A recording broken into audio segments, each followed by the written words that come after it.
what's up guys? Brian Kelly here from Zombie Guitar. Here in today's video I wanted to do a follow-up from last week's video, which was about fully diminished arpeggios. So I want to show you how fully diminished arpeggios and the harmonic minor scale go hand in hand with one another. So that demo that I showed you in the beginning, I was using the natural minor scale, the harmonic minor scale, I was using major and minor arpeggios, and I even threw in a fully diminished arpeggio as well, which was the topic of last week's lesson. Alright, so all of that stuff went into that little 45-second demo that I showed you. This video I'm going to kind of walk you through the entire solo and show you how to use all that stuff. And just a quick FYI, if you're a member of the Zombie Guitar website, there's lots of stuff already on the website that covers this harmonic minor concept. Alright, there's a full course, it's called the Harmonic Minor Framework course. That's all about this harmonic minor scale. And then in the in-depth lesson portal, there's a bunch of mini courses that are specifically about the harmonic minor scale and about diminished arpeggios and how to use the two together. So if you're already a member of the site and you want to kind of dive deeper into this topic, it's all there already. All right, so let's get into the lesson. All right, so first things first, we always want to look at what the rhythm section is doing because that dictates what to do as the lead guitar player. So the rhythm section was playing all power chords. It was an A power chord, followed by an F power chord, followed by a C power chord, followed by a G power chord, and then an E power chord. You can also play it up here on the 7th fret of the A string. Alright, so it was all power chords, but more often than not, when there's a chord progression happening, it's going to be in a key. So even though they're power chords, and power chords are neither major nor minor, all those power chords played together put you in a key. The key is A minor. You can use your circle of fifths to kind of verify this and to kind of figure this information out. When you see an A, an F, a C, a G, and an E together, that's all kind of grouped together in that grouping of 6. So that's letting you know, okay, that's the key signature that you're in. The key signature is either C major or A minor, one of the 12 possible key signatures. So once you know that information, that tells you that each of the power chords represents either a major chord or a minor chord. So the A power chord represents an A minor chord. The F power chord represents an F major chord. C power chord represents C major chord, G major chord. But then when we get to this E, that's really where the magic happens. So, as I said, a power chord is neither major nor minor, but we're just going to say that that power chord represents an E major chord. So, to be in the key signature, to be inside of the key, it would be an E minor chord. But we're just going to say this is representing an E major chord, all right? Because when you do that, that gives birth to the harmonic minor scale and the fully diminished arpeggios. An E minor chord would be the naturally occurring chord in this key signature, E, G, B. An E major chord would be the outside chord, E, G sharp, B. So that G sharp is the outside note, which comes from making that chord into a major chord. All right, so that one single note, that is the note. That's the difference between the natural minor scale and the harmonic minor scale. Alright, so let's walk through this whole solo on a chord-by-chord basis, and I'll explain exactly what I was doing over each individual chord. So it starts out with the... So I was just starting out, I was playing up in this area. I call this the A string home box. This would be your pentatonic position number 4, your A natural minor scale.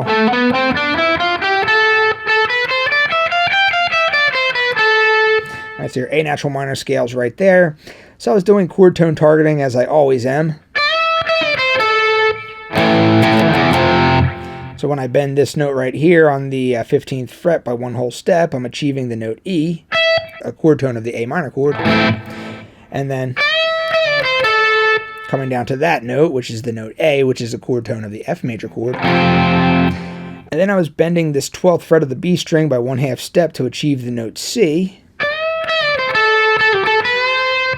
Alright, so that's chord tone targeting for the C chord. And then coming down to the note right here, the note G, 12th fret of the G string.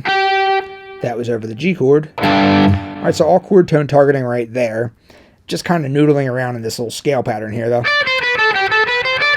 And then when I got to the E chord,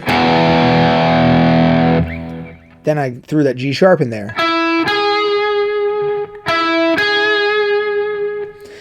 Alright, so the G sharp note connects with the E major chord because the notes of the E major chord are E, G sharp, and B.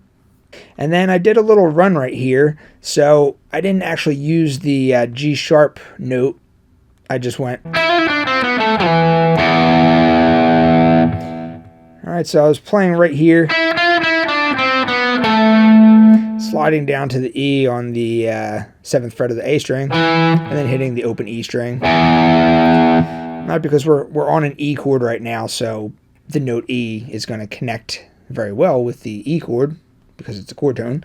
All right, you could throw in that harmonic minor note there; it would still sound good.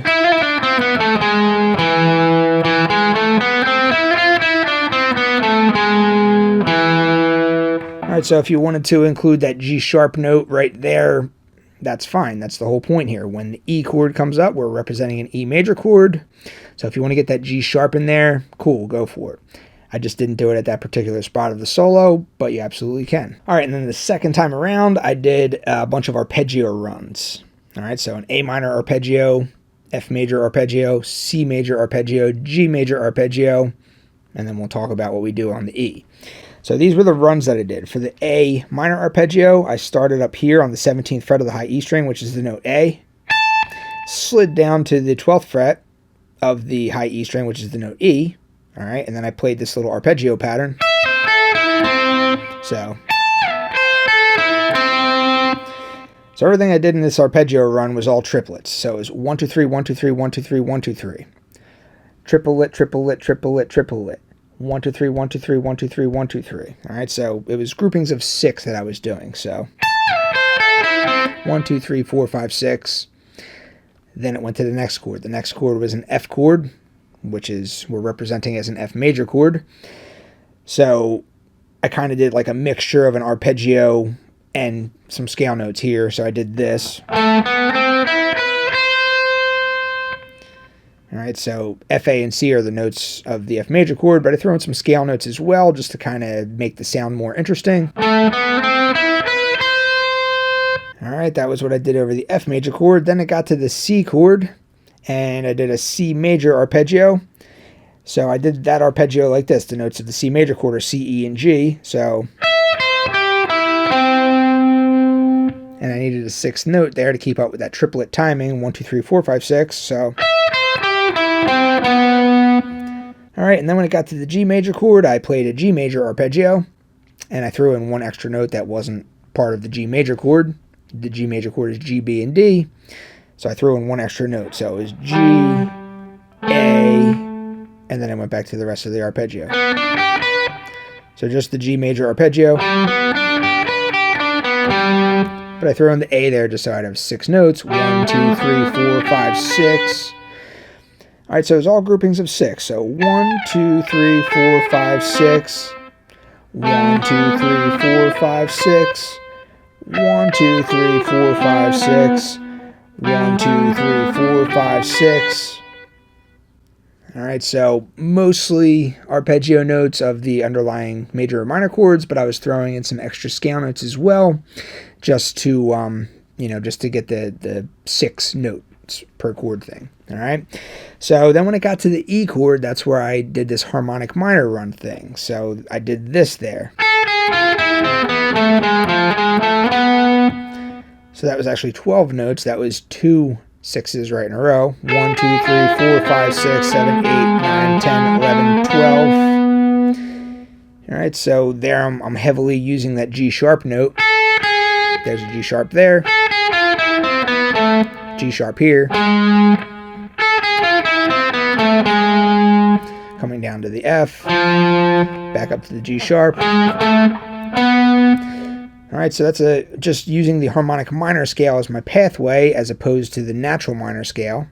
All right, really kind of emphasizing that whole G sharp note, E major chord, all that stuff. And then the next thing I did was I threw in a diminished arpeggio. So the run that I did was... All right, so that whole thing over the E major chord...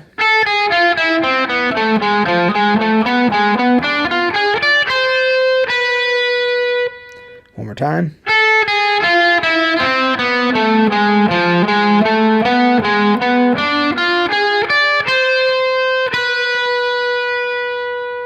So that was the entire run that I played over that E major chord. E major chord contains the note G sharp. That note G sharp is outside of the key. Harmonic minor scale. fully diminished arpeggios. That's the stuff that we're using here in this solo. And then the remainder of the solo is pretty straightforward. The rhythm switches up a little bit, but we're still using the same chords. I was not really playing too much there. I was just kind of doing some chord tone targeting. Over the F chord, I was targeting this note, which is the note C. F, A, C are the notes of an F major chord. When I got to the G chord, I was targeting this note right here, which is the note B. When I got to the A minor chord, I was targeting this note, which is the note E. All right, so E and E. The A minor chord is the notes A, C, and E. Then when I got to the E chord, then I did a little harmonic minor scale run. All right, so I know this can seem like a lot, and if you're not quite at the point yet where you're, able to keep up with the chord changes, that's fine. Don't worry about it. You can just focus on the scale. You can ignore the chords. That's what you do, in the beginner intermediate phase. When you're new to soloing and stuff like that, you just say, okay, this is the key of A minor. You can use the A minor scale the entire time. You don't have to worry about harmonic minor scale. You don't have to worry about diminished arpeggios and stuff like that.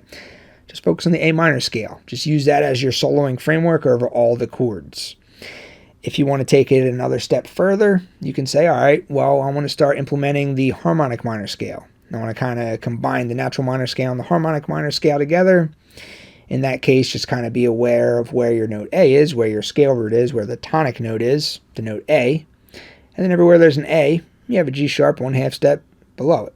So that's all it takes to make the harmonic minor scale. You just throw that one extra note in there. You can use the note G, you can use the note G sharp, you can use both of the notes if you want. Let your ear be your guide. All right, so you can still do all that stuff and just ignore the chords. Just be aware of the key, and that's fine.